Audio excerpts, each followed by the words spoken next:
Greetings. Welcome to our show, Ghosts Are Near, where we discuss various aspects of the paranormal and paranormal exploration. Happy holidays. I am your host, Keith Johnson. I'm also the founder of New England Anomalies Research. And today we're doing a very special episode. It's a tribute to the late, great Ed Warren. Most people who are involved with paranormal exploration are very familiar with the name of Ed Warren.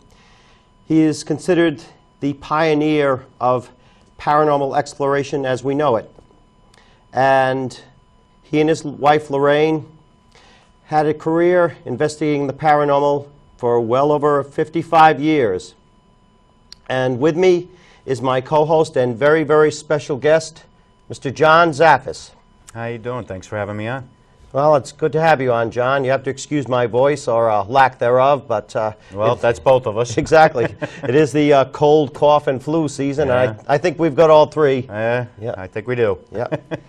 I'd like to mention that John happens to be Ed Warren's blood nephew. And of course, we unfortunately lost Ed this past August 23rd of 2006. And he had been infirm for a number of years prior to that and not able to investigate. Ed was, of course, a recognized demonologist.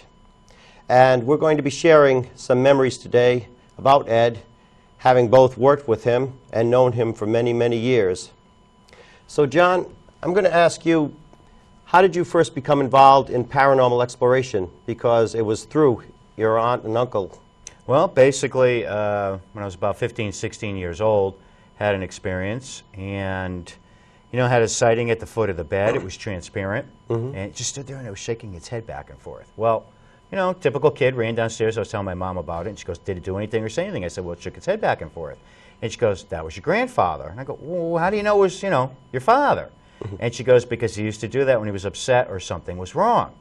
So then I really started thinking about it, and I says, okay, there's something to all this stuff. Even though I grew up around it, heard all the stories. I used to look forward to it as a little kid waiting for my uncle to come over to tell the ghost stories. Christmas, Easter, we used to hear ghost stories. That was my favorite thing. But then I looked at it a little bit more differently. Then I just started saying, okay, there's something to all this. It can't just be people's imaginations. Started delving into it, started reading about it. Started getting involved with going to haunted locations and started talking and intermingling with a lot of people. And I was like, all these people can't be making this up. There's got to be something to all this. So then I started taking a step farther, getting involved with investigations and tying up with people that were investigating. Then when I was in my 20s, took it a step farther. I wanted to know, do people get possessed? Never experienced it, was never around it. And that was a very big turning point. And, I reflect upon it today because, how we argued. Because he did not want me getting involved with it. And we go back and forth, and, he just sat me down one day and he says, obviously, you're going to go ahead and do it one way or another. And he says, I'm better off keeping you with me to keep an eye on you because I don't want to have to listen to my sister. So he just sat down and he went into so many different things that I reflect upon today. Once you cross that line, he says, your life will never be the same. He says, you're going to get involved with things. He goes, John, it doesn't run around with tail and horns and hoofs. He goes, that's not the way it goes. It's behind the scenes. It'll affect your friendships. It'll affect your family. He says, you'll fight with researchers. And he says, things will always be changed once you cross that line. And he goes, if you choose to walk away from this, he said, it'll always recognize who you are, and it will always try to retaliate towards you. Many years later, was he right? Yes, he was. I agree 100%, John. Whole world that you and I get involved with, and we study and we assist, and the things that we go through, the things that we try to explain and share with people, they look at us like we're crazy. Yeah, exactly. And unless you're involved with it and you're so intertwined in it, it is difficult from somebody on the outside looking in. Because I remember being there. So it is, and that's why a lot of times when people tell me, these things aren't for real, people don't get possessed or anything, I just smile. I don't argue anymore. Right. And that's a good point because there are so many people who come to Sandra and Carl and I and ask, how can I get into this field, to the demonology aspects? I think that's really cool, it's really interesting, and it is fascinating. It's a fascinating subject, that's true. But we try to impress upon them, having been in it a number of years as yourself, that there is this incredible isolation. You become marked people. Yes. It's very hard to describe how taxing it can be unless you've actually experienced it yourself. When you do get involved with this, especially right now, you have so many people that have an interest in the demonology end of this work. And it's the same thing on my end. I always try to talk to them, try to get them to understand. They don't realize once you cross that line and you start getting involved with this, your life is never the same again. Right, right. Very, very serious business. Totally changes. It is very isolating because you come up against so many different things. Just like you said, we get targeted. Yes. And our defenses are up 24/7 when we get involved with cases, people, doing situations, getting involved. You just don't know what to expect or what the next tactic will be. Right. And I know your Uncle Ed was physically and psychically assaulted on a number of cases he worked on. I think the most famous, of course, is Amityville. Yeah. What can you tell us about Amityville, John? What I could tell you about Amityville is the fact, is it based off of a true case? Yes. Are the books and the movies Hollywood hype and everything? Absolutely. But when they went in to do their original investigation on that, who knew what Amityville was going to turn into? Right. It was just basically just a another basic, case, yeah. ordinary case they went in to investigate. I remember as a kid, and my uncle was very notorious for this. You go up to visit him or something. Come here, kid, listen to the tapes. Listen to the tapes. We'd sit there for hours just listening. Now, I heard Kathy and George talking, and he would play a certain segment, shut it off, and I'm sure you remember this, and he'd ask you questions. Right. To see what your response was. And I remember all this. And, you know, here we go, several months go by, boom, there's movies, there's books, all this hype over Amityville. And I remember hearing the original tapes. Yeah. So, you know, what Kathy and George went through, do I believe that it was based off of, quote unquote, a haunting? Yes, I do. Yes. I was fortunate a few years back to be able to lecture with George at a couple of different campuses and things. And sitting in the off time and just having your fireside chats, if you will. Yeah, right. And talking about some of the issues and things like that. When George would talk, you still seen some of that fear in his face. Yes. Yes. And he was very genuine on the things that he would talk about. Right. Having known him personally myself, I'm very aware of that. In fact, you introduced me to him. Yeah. It was an amazing type situation. And George even used to say the same thing. He goes, why Amityville ever got on the map the way it ever did, he goes, we all wonder that. Right. And I remember looking at him, I said, George, never, nothing, but I worked on worse cases than could have had anything compared to what you went through. And he looked right at me and he goes, I believe you. Right. He goes, John, I've heard about some horrific cases out there. Yeah, well, you figure that was only 28 days. 28 days. And unlike the theatrical presentations and the book by Jay Anson, the majority of the phenomena took place during the last week, which is what really drove them out of the house, right? Right. Yeah. Now, what is interesting about the whole thing is, even with my very last conversation with him, I remember, I said to him, I says, what the heck actually happened that last night? Never would talk about it. Really? So if he ever left anything in writing or recorded anything, it would be very interesting to find out. Right. Because to my knowledge, they've never revealed. And unfortunately today, Kathy and George are both passed away. And if it wasn't documented, we're never going to know. Right. Yet Ed and Lorraine did mention that the Amityville case affected their personal lives more than any other case. And why is that? Is it because of all the publicity that it received? Or? When we get involved with these, Keith, we notice the more out in the forefront or more in the public eye these cases are, the more of a retaliation you'll end up having. That's it, yeah. And I mean, each and every one of us goes through this. So with that case, God, they had the old black Ford, and I can't remember what it was. But I still remember when they had the I remember episodes, the old black Ford. yeah, the episodes that were taking place and the things that have occurred during that investigation when they were working it. They had some horrific experiences that took place, absolutely. Yeah.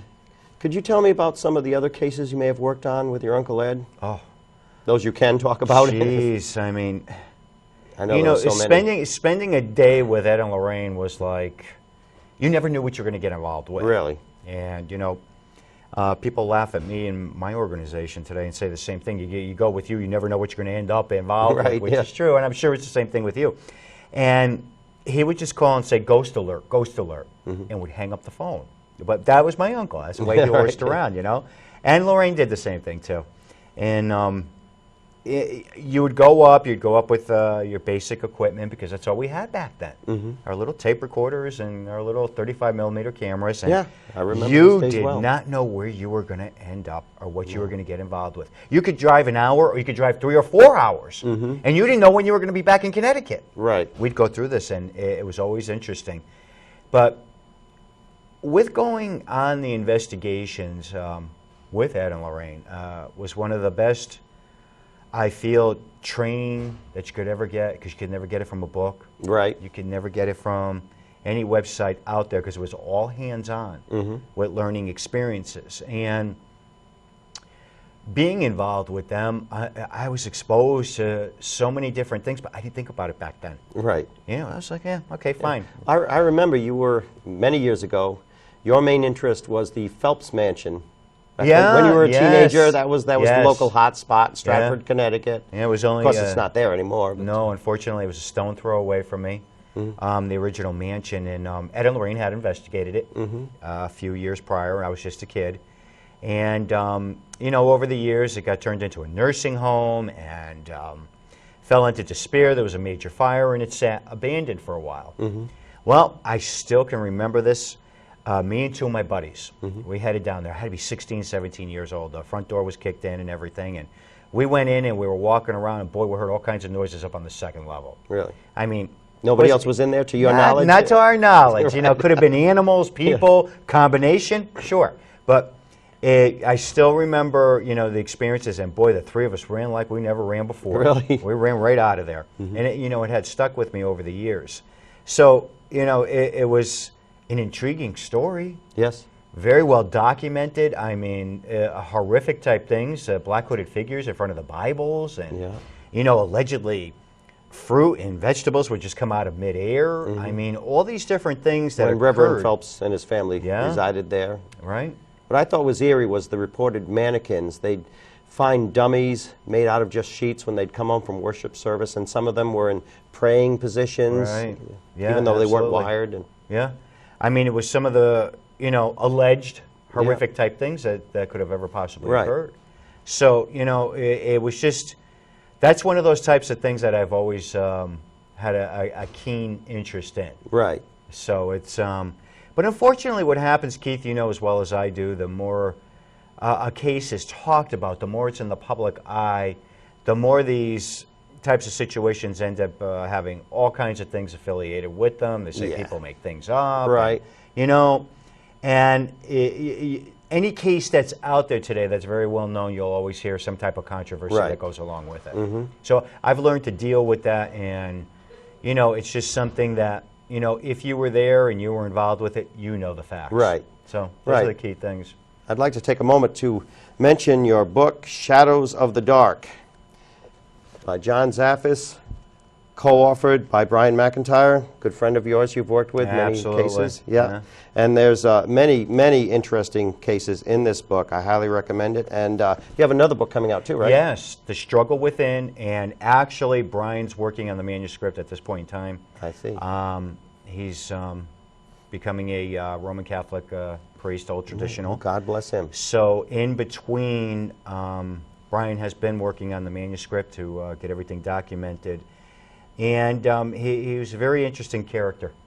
And he started off with getting involved with me. He drove me nuts. Kept calling. He wanted to go on cases, So finally we tied in together, and I said, okay, fine. I started taking him, and, you know, we went on several different investigations together. And he just looked at me. We were driving home from Pennsylvania one night, and he just looked at me and he went, John? And I went, yeah, bro. He goes, I can't believe all this stuff is for real. I said, now you know. That's the reaction we get. Yeah. I says, well, now you know. Right. He goes, you're not making all this up. I go, no, Brian, I'm not. Right, you're not crazy after all. You know, which I look at something as I almost look at it as something that made me feel fantastic, that he went from being very skeptical into being involved with some serious cases and investigations with me, to actually wanting to become an ordained priest so that he could help people. Good for even him. farther. Good for him. So I give him a lot we of know credit. some people go into denial over this. Yeah, Yeah, absolutely. they just close within. And Yeah. Well, that leads into another thing I was going to ask you about. Let's step ahead a number of years. The haunting in Connecticut case that you did with N.E.A.R. Yes. Now, I think that personally affected your life more than a lot of the other cases. The Carmen and Al Snedeker case was something that has altered me over the past 20 years, because we're going on 20 years since the initial investigation. I spent 9 weeks in that house. And after that investigation, I made a decision that I would never spend that amount of time in houses anymore. You end up falling victim right along with the family, and what good are you going to be if you can't help yourself? How are you going to help the family? So that was very altering, especially an evening that I was just sitting there and I was documenting things, 2, 3 o'clock in the morning. It was very hot. All the doors, windows were open, and everybody went to sleep. And you know, this disgusting foul smell that we all experienced came in, and you got that very, very cold feeling. You were kind of cornered, right? You were isolated there. Basically, because I chose to be by myself, sitting there documenting. You know, I didn't want to go to sleep.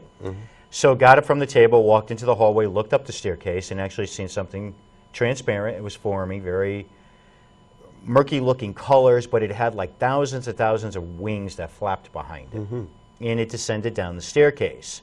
And at that point in time, I just stood there because I was amazed at it. But the one thing that triggered in my mind more than anything, Keith, was that this light went off in my mind. Oh my God, what's happening at my house with my wife and my 3 kids? Right. That was my big panic fear. So the first thing was to grab my keys and to go home, get out of that house. And I got home quite fast that night. I mean, everybody was sound asleep and everything was fine. You know, I know now it was planting that seed. Yes. So therefore, I understood it, but I made a decision at that point in time, didn't want any more to do with this. I just said, that's it. It's just not worth it. And as time went by, several days went by, I wouldn't talk to nobody. I wouldn't even talk to my uncle. Really? Nobody. And, you know, finally, talking to clergy and going back and forth, and got on the phone with them and explained everything to him. And I just said to him, I says, forget it. Satan can have everybody. I don't want to know nothing. That's it. And he goes, well, then you're going to let it win. Yeah. And you're going to let it keep you out of the work from helping people, because that's what it wants. Well, that challenge got put to me, and that was one of the worst things you could do, is put a challenge to me. You know, and I went back, you know, 3 days, it was on the 4th day I went back. I knew the exorcism was scheduled to transpire. And, you know, people say to me, well, were you scared? Yeah. I didn't know what to expect. I didn't know what was going to happen next in that house. You just never had any idea. And went back. The exorcism was performed in that home. It was very successful. 3 Roman Catholic priests. It was sanctioned by the Roman Catholic Church. Right. And they have to do the full investigation, of course. Absolutely. Which is what Ed was basically doing. Yeah, right. That's why we were staying there as much as we possibly could to document everything, because they want a tremendous amount of documentation. And that was our intent and our purpose for actually being there. Of course, it was an old funeral home, right? Yeah, it was an old funeral home, and it had quite the history. Over the past couple of years, today she goes by Carmen Reed. Right. We've had an opportunity to lecture, and she waited many years just till the kids were grown up, and you know, they moved on with their life, so it wouldn't affect them or anything. Well, we would just sit and talk about so many things that transpired in there, and I would just look at her with this look, and she'd go, how do you do this? And I go, what? She goes, you totally block so much out. She goes, main events that took place, she says, you block out. And I says, well, I don't know. I've always been told it's a male thing. We can block out what we don't want to remember. Right. And recently, it's called selective memory. Yeah, that's what my wife says too. It's selective with me. We were sitting and talking, and she says, you've never actually gone into several different things that occurred in there. And I says, well, I said, yeah, you're right. And we got chit-chatting, and there was 2 different occasions where Carmen got brought into what I refer to as the depths of hell. Now, the first occurrence that took place with that was that somehow, I don't know how, but I got dragged into this, Keith, and pulled into it. And to be honest with you, I got up in the morning and shrugged it off thinking it was just a terrible, terrible nightmare. Never thought anything more about it, let it go.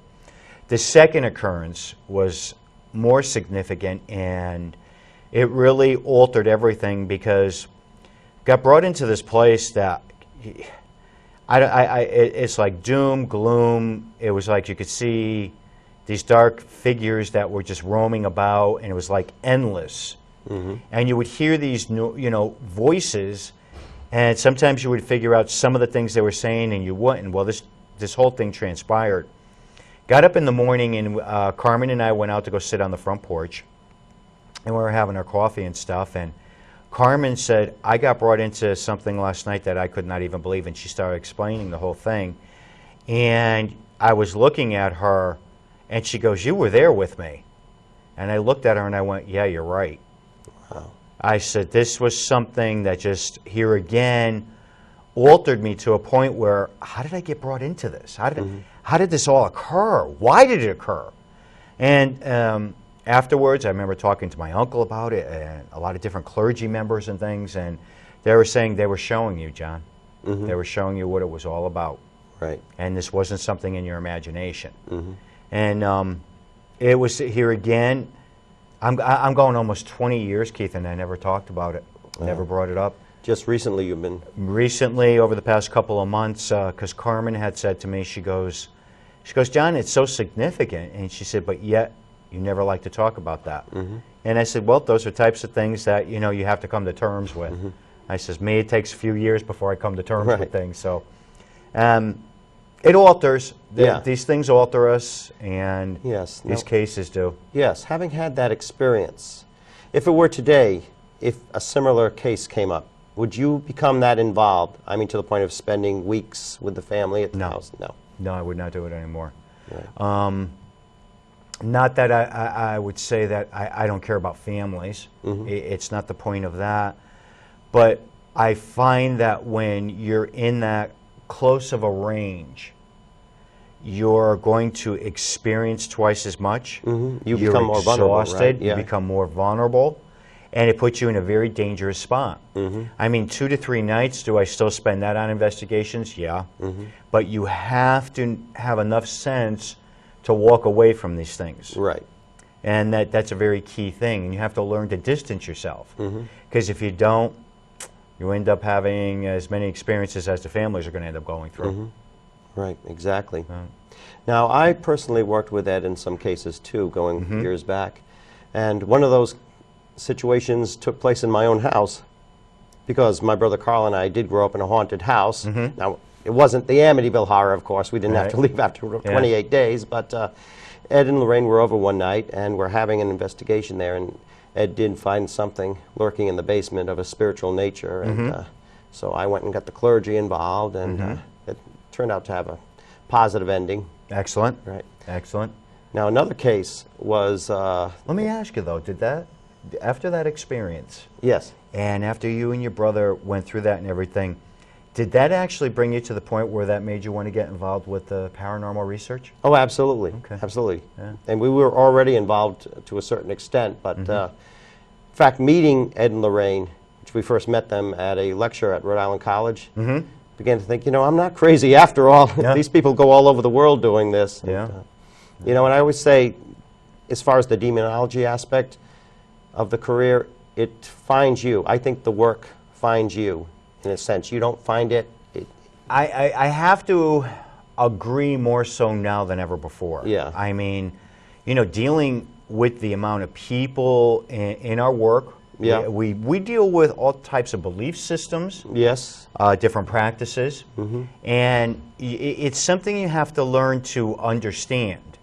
And once you do that, you have a respect, and you have to have a healthy respect no matter what somebody's belief systems is. Right. And once you do that, you learn to understand more and open up more. And once you do that, you do get an understanding of it. And that helps you out a little bit with all of that. And it gives you a new perspective on looking at this and studying it, I think. Yeah. And of course, there was a case in northern Rhode Island you and I are both familiar with. Yeah, that was a heavy-duty case, and that was the first demonic case I was ever involved with.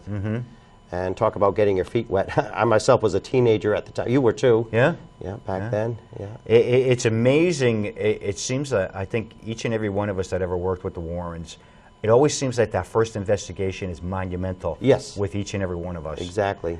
I mean, that house there was just something that intrigued me for so many years. I used to remember hearing Ed talk about it and the documentation and everything on it, that when I finally had an opportunity to get in there, to me that was like the grand prize. Yes. Because it was so well documented, so much about it, that it was just one of those types of places that you really wanted to get into. Yeah. And you, when you were there recently, you actually did experience something, the vibrating chair? I was sitting in, I guess, because you and I talked about Right, this. yeah. We shared our experiences. And I guess at one point in time, that was the master bedroom, which is the library now. Yes. Okay. Right. It was the master bedroom. Well, I was sitting there at a little desk that they had on the floor, right towards the doors, the entryway, and the chair was there. And there's two other chairs, and I was sitting in one of the other chairs, actually, and had the lights out, and I was going to do some EVPs and everything. But I'll, like most people, get into these types of situations. No, I just want to sit here and see what I'm going to experience. Right. So I was sitting there, and I'm going, all right. I said, they talked about this chair moving, and it vibrated and everything else. I said, okay, I'm going to go sit in the chair just for the heck of it. Sitting there, nothing. All of a sudden, stopped, and I'm like, no way, right? But there was nothing significant enough where it got picked up on the camera. So that intrigued me. Yes. So once, we were done with that and everything, they were filming and everything, my instinct was to go down into the basement and see if there was pipes or anything right underneath. Right. That could have possibly caused that. Right in that area where it was, right up underneath that whole thing there was nothing. Nothing. Nothing that could have caused it. Then I go, I'm going to go upstairs and go look and see if there's anything exposed that I could possibly relate all this. And here again, there was nothing that I can relate that could have possibly had caused it, because it was very unique, it was quick, it was fast, and it happened a couple of times, and that was the end of it. It didn't happen anymore after that. So it's it definitely intriguing home. The woman that owns it today, I'm very fascinated with her, had in-depth conversations with her. Well, Norma, I mean, her name is known. Right. And beautiful person. Yes, she very is. Spiritual. Very, very well versed on the paranormal. She tries to understand it. Right. She has no problem living there. Right. Unlike the first family when we were Right. first called in there. Yeah.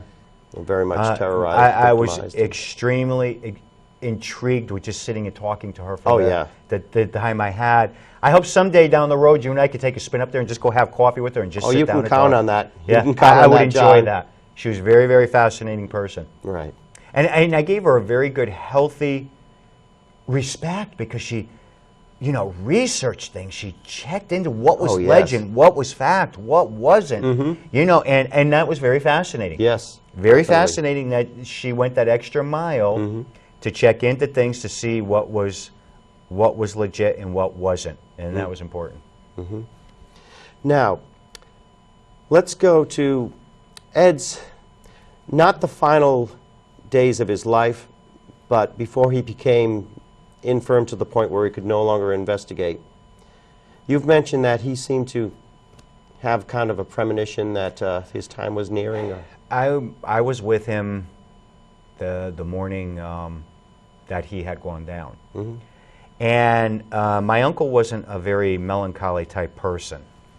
That just wasn't his character. Yeah. Unless him and I were sitting and we were talking about family. Yeah. And, no one was around or anything. It was usually a different type of scenario. Unfortunately, our time's almost up, so I have to thank you for being here. Please make a return